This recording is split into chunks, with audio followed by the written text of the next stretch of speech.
It's been 3 years since Rockstar added to this part of Red Dead Online. Hello everyone and welcome back to the channel. Today on the show we're going to be talking about a part of Red Dead Online that's been neglected for 3 years now. One could argue that this entire game has as well, and you'd also be correct in saying that, but specifically the Land of Opportunities missions will be our focus today. It's part of the game that I really enjoyed, and it's also a part of Red Dead Online that needs some sort of closure, and I'm not sure why we never got it. So let's get into it all. Let me know in the comments below if you're a fan of those Land of Opportunities online story missions, and if you enjoyed this video at any point, or if you just find it helpful, let me know by dropping a like on it. And if you want to stay up to date and in the loop with everything Red Dead Redemption 2 and Red Dead Online, consider hitting that subscribe button with your bell notifications turned on.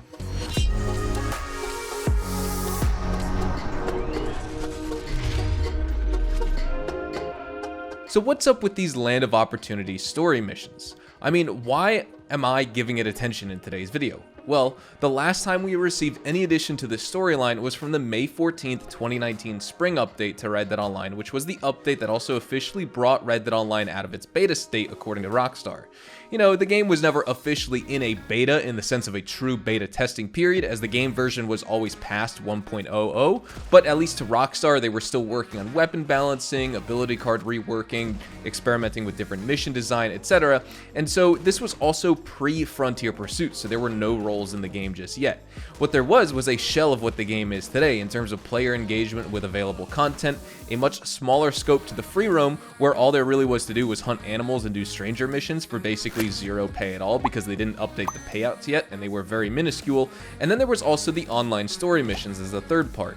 These missions are the canon for the online, if you will. In the beginning of the game, you're broken out of a wagon by Horley and Jessica Leclerc while you are a prisoner and you're being transferred, and these two hire you and task you with helping them track down various men that Jessica thinks were involved with the murder of her husband. Seemingly in the background during this time, you also take up with some other folks on the opposite side of the law who are committing crimes for other reasons for their own, and you get caught up with them too. You meet some really fun characters like Marshall Davies, Samson Finch, Old Man Jones, Sam Freeman, and more while you help them accomplish their goals and earn some money along the way. Now, while it has been 3 years since the last mission was added, I still don't want to spoil it for anyone who has never given these missions a shot, and so this will be spoiler free, but if you know, then you know. We're all left on a cliffhanger with that final mission. There certainly was a climax for that part of the story at the time, but the work of Mr. Horley and Jessica Leclerc is far from over, and we just never got more on that plotline.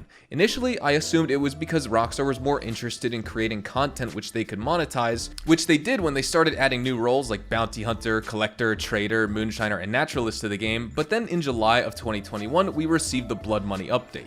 Perhaps you're asking, how is this related? Well, this update added over 37 unique missions, whether they were crimes, contracts, or the 3 opportunity missions.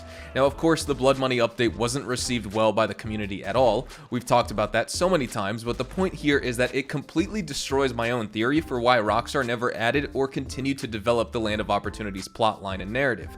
If Rockstar only wanted to focus on content that could easily be monetized, then why did Blood Money release almost 2.5 years after that spring update? Sure, yeah, there were 3 new hats that you could purchase, and Capitale was certainly the big selling point in Rockstar's plan and mind, but have players really been spending all their gold only to have enough Capitale to play a ruthless difficulty mission that pays out less than a mid-tier legendary bounty for your time spent? I highly doubt it, especially when most players either don't bother with Blood Money entirely unless they're really new, or if you're a player like me who still does enjoy playing the contracts and opportunities, then you'll just farm the Capitale from the certain contracts that drop 2 or 3 Capitale at a time. No need to waste gold bars on minuscule amounts of Capitale to get nothing back in return, besides a little cash, which we all know the Red Dead player base has way too much of. And so if Rockstar really did add essentially this content for free, you know, there's no upfront purchase required to play it, then I doubt many players bought Capitale after the first day, etc. Then why have they not continued the Land of Opportunity storyline at all? I guess it just feeds into this game obviously being deprioritized by Rockstar in favor for GTA Online, which has been getting consistently larger and larger updates and DLCs since its release in September 2013. However, I really do hope Rockstar revisits these missions. I would appreciate it, and I'm sure that many other players would appreciate it too.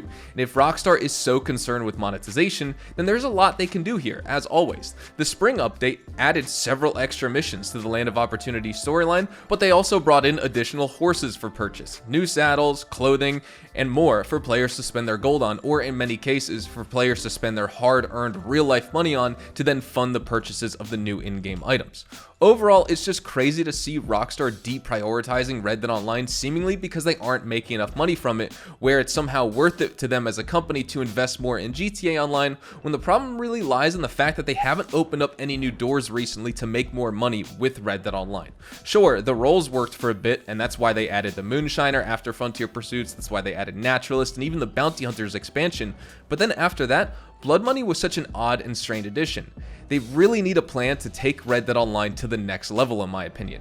I think the newer contract style updates with Blood Money, Los Santos tuners in GTA, and then of course the contract DLC in GTA could continue, similar to when Rockstar struck gold with the older GTA Online businesses, like the CEO businesses and MC businesses, and then they just started to replicate them from there with Gun Running, Smuggler's Run, and the Nightclub.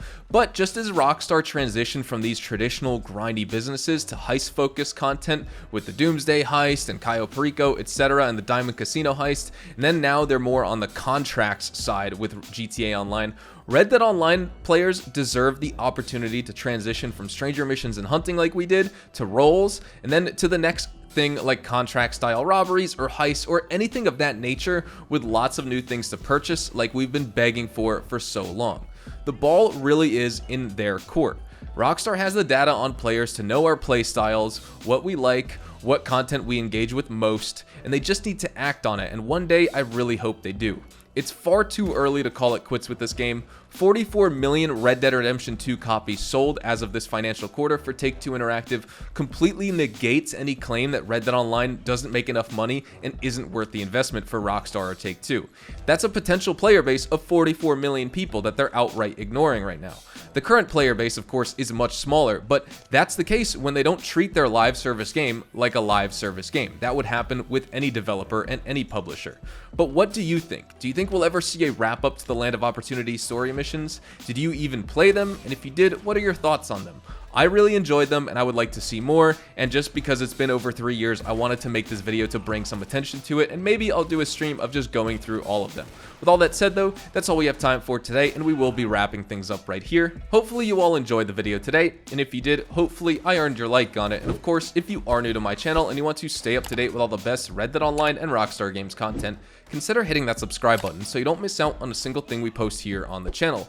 We consistently talk about updates, news, information, tips, tricks, and even leaks, and we'll keep you guys updated here on the channel daily, so make sure you hit that subscribe button. If you want to follow me over on Twitch, Twitter, and Instagram, those are the best places to get connected with me outside of YouTube, and you're more than welcome to ask many questions on those platforms. You can follow me at HazardousHDTV, and all of my social media links can be found in the description down below. With that being said though, thank you all so much for watching, everyone. I hope you all have a fantastic day, and I will see you guys in the next Red Dead Online video. Adios, amigos.